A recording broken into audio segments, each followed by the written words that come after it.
जोधपुर से बड़ी खबर है। जोधपुर में परिवहन एवं सड़क सुरक्षा विभाग 1 अप्रैल से नए नियम लागू करने जा रहा है, जिसके तहत अब शहर वासियों को वाहन चलाते समय अपने साथ लाइसेंस, डीएल और वाहन पंजीकरण प्रमाण पत्र को नहीं रखना पड़ेगा। वे अपने मोबाइल में लिंक के माध्यम से यह सभी दस्तावेज स्टोर करके रख सकेंगे। इसके लिए परिवहन विभाग 1 अप्रैल से ई ड्राइविंग लाइसेंस एवं ई रजिस्ट्रेशन प्रमाण पत्र सुविधा शुरू कर रहा है। यानी कि अब आपको गाड़ी के कागज रखने जरूरी नहीं होंगे। आप अपने फोन में या इंटरनेट के माध्यम से ड्राइविंग लाइसेंस या फिर अन्य दस्तावेज दिखा सकते हैं। आज है 23 मार्च 2024 शनिवार का दिन और हिंदू तिथि फाल्गुन माह की त्रयोदशी है। नजर डालेंगे आज की बड़ी खबरों पर। शुरुआत करेंगे देश की बड़ी खबर के साथ। बड़ी खबर, सामाजिक कार्यकर्ता अन्ना हजारे ने दिल्ली के मुख्यमंत्री अरविंद केजरीवाल की गिरफ्तारी को उनके कर्मों का नतीजा बताया। शुक्रवार को अन्ना ने कहा कि मुझे केजरीवाल के हाल पर बिल्कुल भी दुख नहीं होता। मैंने उन्हें शराब पर नीति बनाने से रोका था, लेकिन वह नहीं माने। अन्ना हजारे ने कहा कि केजरीवाल के मुख्यमंत्री बनने के बाद नई शराब नीति को लेकर मैंने उन्हें 2 बार चिट्ठी लिखी थी। मुझे दुख होता है कि उन्होंने मेरी बात नहीं मानी और अब वह गिरफ्तार हो गए। आपको बता दूं, अरविंद केजरीवाल को शराब नीति के मामले में गिरफ्तार किया गया है। आगे बढ़ते हैं राजस्थान से बड़ी खबर। लोकसभा चुनाव को देखते हुए मुख्यमंत्री भजनलाल शर्मा एक्शन मोड में आ गए हैं। मुख्यमंत्री भजनलाल शर्मा ने मंत्रियों और विधायकों को फील्ड में रहने के निर्देश दिए हैं। सीएम ने कहा कि मंत्री अपने विधानसभा क्षेत्र के साथ साथ प्रभार वाले लोकसभा क्षेत्रों में भी रहे और कहा है कि फील्ड में ही फाइलें मंगवा ले। चुनाव के काम में किसी भी तरह की लापरवाही नहीं होनी चाहिए। भीलवाड़ा, राजसमंद, ब्यावर, टोंक, जालोर और नागौर में कुल 22 बड़े बजरी के बलों की नीलामी पर हाई कोर्ट ने गुरुवार को रोक हटा दी है। दरअसल 4 मार्च को हाई कोर्ट ने एक याचिका पर सुनवाई के बाद बजरी नीलामी पर रोक लगा दी थी। यह नीलामी 12 से 14 मार्च के बीच होनी थी। अब खान विभाग नए सिरे से नीलामी की तारीख जारी कर सकता है। हालांकि इसके लिए पहले निर्वाचन आयोग की अनुमति लेनी पड़ेगी। वहीं जयपुर में बजरी सप्लाई प्रभावित होने से कीमतें भी बढ़ रही है, लेकिन अब बजरी सस्ती हो सकती है। 34 हेक्टेयर से लेकर 100 हेक्टेयर जमीन तक की लीज जारी की जाएगी। राज्य सरकार को इस ऑक्शन से 300 करोड़ से ज्यादा का रेवेन्यू मिलने की उम्मीद है और आम जन के लिए भी खुशखबरी है। आम जन को 40 टन के एक ट्रक पर करीब 15,000 रुपए का फायदा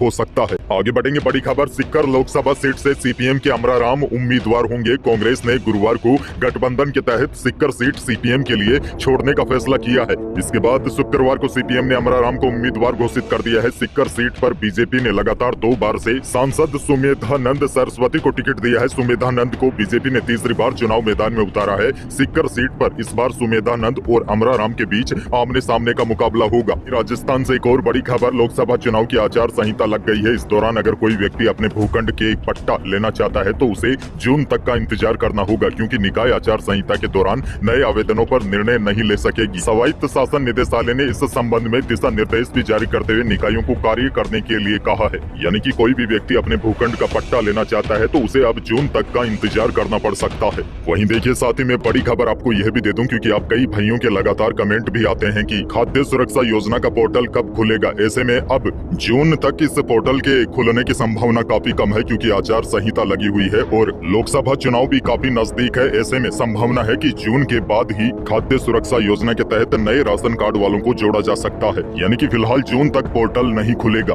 आगे बढ़ते हैं बड़ी खबर। राजस्थान के कई जिलों में इस बार जीरे की फसल में खराबी के बावजूद अच्छी पैदावार हुई है, लेकिन पिछले साल जितने इस बार भाव नहीं है। बड़ी बात यह भी है, जीरे की अच्छी पैदावार के बावजूद गुजरात की तुलना में स्थानीय कृषि मंडी में टैक्स अधिक होने से किसान अपना जीरा गुजरात की मंडियों में बेच रहे हैं। अब राज्य का जीरा गुजरात जाने से गुजरात की जीएसटी में बढ़ोतरी हो रही है। व्यापारियों का कहना है कि सरकार द्वारा किसानों को कई प्रकार की मंडी सुविधा दी जाती है, लेकिन जानकारी के अभाव से किसान गुजरात में जीरा बेचकर आ जाते हैं।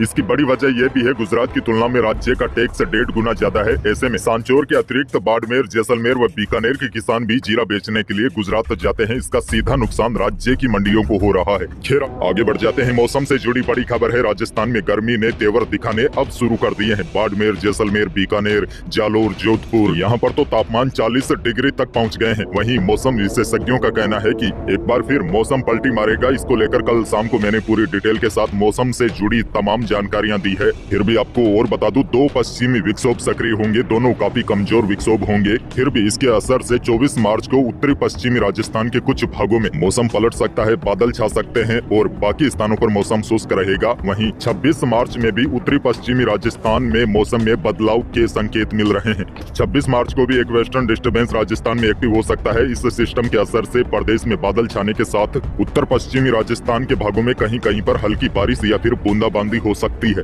आगे बढ़ जाते हैं बड़ी खबर। पूर्व मुख्यमंत्री अशोक गहलोत का बड़ा बयान सामने आया है। बैंक खाते फ्रीज करने के मुद्दे पर कांग्रेस ने केंद्र सरकार पर जमकर निशाना साधा। इस दौरान पूर्व सीएम अशोक गहलोत ने कहा कि लोकसभा चुनाव से पहले आयकर विभाग ने कांग्रेस के बैंक खाते फ्रीज कर क्राइम किया है, देश में स्वतंत्र चुनाव को खतरे में डाल दिया है। कांग्रेस के बैंक खाते फ्रीज करने का मुद्दा गांव तक पहुंच गया है। यह मुद्दा केंद्र सरकार को ले डूबेगी। राजस्थान के डूंगरपुर से बड़ी और हैरान कर देने वाली खबर है। एक बेटे ने ही अपने बुजुर्ग पिता की पीट कर हत्या कर दी। आरोपी ने घर में ही गड्ढा खोदकर शव को भी दफना दिया। घर में बदबू आने के बाद जब भाइयों ने गड्ढे की खुदवाई करवाई तो पिता का शव देखकर सब लोग हैरान रह गए। बताया जा रहा है कि बाप और बेटे के बीच झगड़ा हुआ था। उसके बाद बेटे ने अपने बुजुर्ग पिता को पीट कर मौत के घाट उतार दिया। अब आरोपी को पुलिस ने गिरफ्तार कर लिया है और आरोपी ने अपने ही पिता की हत्या करना कबूल भी कर लिया है। आगे बढ़ते हैं आपके लिए बड़ी और बेहद काम की खबर, क्योंकि 1 अप्रैल से नया वित्तीय वर्ष शुरू हो रहा है। अच्छा, आपको बता दूं, कोई भी वित्त वर्ष 1 अप्रैल से शुरू होता है और 31 मार्च को खत्म होता है और इसे फाइनेंशियल ईयर भी कहा जाता है। सरकार की ओर से पेश किए जाने वाले बजट भी